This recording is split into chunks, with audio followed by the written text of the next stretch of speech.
Jangan lupa subscribe YouTube channel Metro TV News dan jangan lupa nyalakan notifikasinya. Dan untuk membahas lebih lanjut mengenai kesempatan Timnas Garuda melaju ke final, kami telah terhubung bersama dengan Suryo Pratomo, Duta Besar Republik Indonesia untuk Singapura. Selamat sore, Pak Tommy. Kalau melihat dari hasil pertandingan di leg pertama kemarin, sebenarnya seberapa besar kesempatan dari Timnas Garuda kali ini? Sangat besar, Sakia. Jadi seperti yang saya sampaikan sebelumnya, tim nasional kita ini mengerti bagaimana bermain sepak bola yang seharusnya mampu memainkan tempo dan kerjasama di antar pemain juga sangat baik.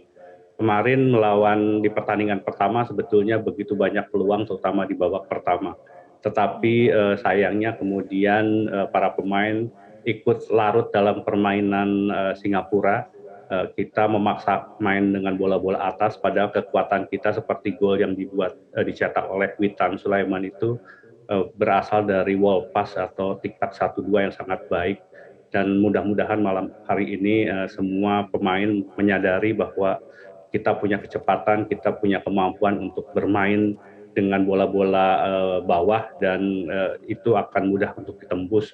Karena sekali lagi ada 3 center back Singapura yang kemarin harus menjaga dan mengeluarkan kemampuannya, tetapi saya melihat ada banyak kepanikan sebetulnya karena sekali lagi kecepatan para pemain kita itu jauh di atas kecepatan para pemain Singapura. Sayang di babak 2 kita agak lengah dan kemudian itulah dalam sepak bola modern seperti sekarang ini memang semua harus fokus, semua harus penuh konsentrasi dan tidak boleh goyah sedikit pun. Dan seharusnya kita punya kemampuan itu karena ketika melawan Vietnam kita menunjukkan bagaimana bermain dengan konsentrasi penuh dan bertahan dengan sangat disiplin. Baik, Pak Tommy, tapi ada yang mengatakan Indonesia ini masih memiliki beberapa persoalan untuk laga kali ini, diantaranya adalah di barisan penyerang yang minim gol. Bagaimana pendapat Anda terkait hal ini?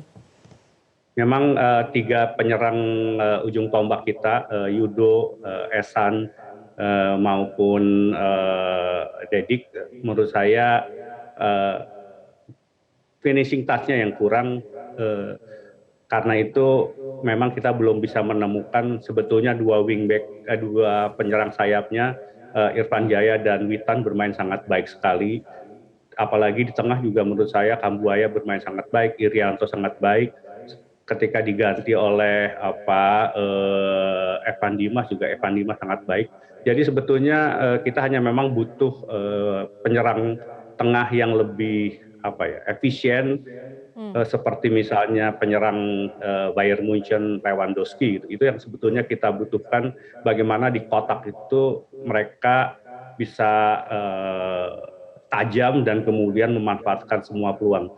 Karena itu nanti malam mungkin akan ada perubahan karena kebetulan Egy Maulana sudah gabung dan mereka kemarin sudah berlatih. Egy selama ini memang lebih banyak bermain di sayap, tetapi kita sudah mempunyai 2 sayap yang baik, Irfan Jaya maupun Witan. Tentunya ini Egy akan diposisikan di mana kemungkinan ya tetap di sayap, tapi mereka bisa rotasi di antara 3 pemain itu. Kita menggunakan false nine mungkin, tapi kita lihat. Tapi saya kira kalau 3 pemain itu bisa bermain sangat kompak dan kemarin mereka sudah mulai berlatih bagaimana memanfaatkan kelemahan pemain belakang Singapura. Mudah-mudahan malam hari ini kita bisa meraih hasil yang lebih baik. Apakah menurut Anda akan ada perubahan yang cukup signifikan dengan masuknya Egy Maulana Fikri ini? Ya, mungkin 3 penyerang ujung tombak ini yang kemudian akan diganti oleh 3 pemain sayap, Irfan Jaya, Egy maupun Witan. Itu kalau mereka mampu bermain, atau nanti Egy main dari second liner, kemudian kita drop salah satu gelandangnya, itu juga sebuah pilihan yang lain. Jadi mungkin kita menggunakan 1 pemain di belakang, mungkin Witan main di belakang dari Ersan atau Dedik, kemudian Egy dan Irfan bermain dari sayap, kemudian ada 2 pemain gelandangnya, Kambuaya dan Irianto, ini juga bisa sangat solid. Jadi banyak, sekali lagi 24 pemain yang kita miliki ini punya kemampuan yang sama dan pelatih Sintayong tentunya sudah mengetahui mana formasi terbaik yang perlu diturunkan malam hari ini. Baik, baik Pak Tommy, terkait dengan penjualan tiket begitu. Ini kami mendengar informasi adanya penjualan tiket yang tidak adil terhadap penonton Indonesia. Apakah ada langkah-langkah yang dilakukan oleh Kedutaan Besar Indonesia di Singapura terkait hal ini?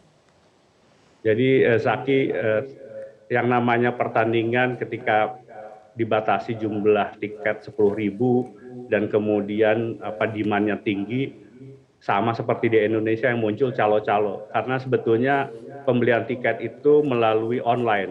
Nah kemarin pertandingan yang pertama hari Rabu, misalnya salah seorang diaspora Indonesia pintar, itu tiket harganya $25 yang resminya. Kemudian oleh orang yang memblok tiket-tiket itu dijual $50. Tetapi sampai last minute tidak ada orang yang mau beli. Akhirnya teman saya dia tawar, dia katakan ini udah 8.30 pertandingan mau mulai. Kamu kalau nggak dijual tiket yang kamu beli juga hangus juga gitu. Oke deh, boleh dibeli berapa? Boleh saya beli tapi $20. Akhirnya dia dapat untung $20.